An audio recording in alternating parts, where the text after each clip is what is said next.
Well, that's the end of The White Lotus Season 3. I usually like this show. I thought the first two seasons were good.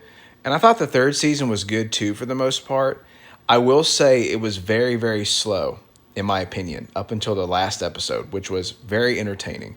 But even more so, I looked at the symbolic meanings in this season. For example, it took place in Thailand. I looked at the culture there. I looked at the occupations. Like some of the characters, they stay in one job there pretty much until they work themselves up the ladder.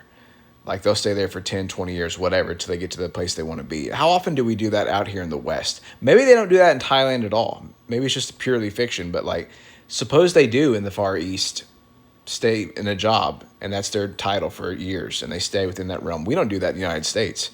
I mean, we go from job to job over here, no matter if you have a college degree or not. I don't feel like we keep the same jobs. I think we rotate jobs way more frequent. If it's true, as portrayed in The White Lotus, that the culture of Thailand is structured where people stay within their job. Number two, I wish they would make a middle-class White Lotus. I think that would be entertaining as well. I think that it would be more realistic to the average person. Walton Goggins, the cast in the season was great. Walton Goggins specifically was great.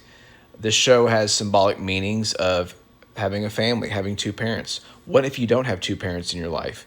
What if you're always searching for the meaning of what happened to one of your parents? You know, things like that. That can affect somebody. What goes around comes around is the theme of, at least for sure, this season of The White Lotus. It was definitely good. Like I said, the final episode was the best part. How we treat others, the what to take away from the whole series as a whole is what goes around comes around. Being good, even though it's the hardest thing to do, is always going to be the right thing because this other stuff's going to come back to bite you in the ass. I think that this season showed that really well. Acting-wise, I think the cast was great. I don't think they missed any marks on that. I think the story was okay for the most part. I think we could do better. But I'm also trying to compare it to the first two seasons, which I also thought were better.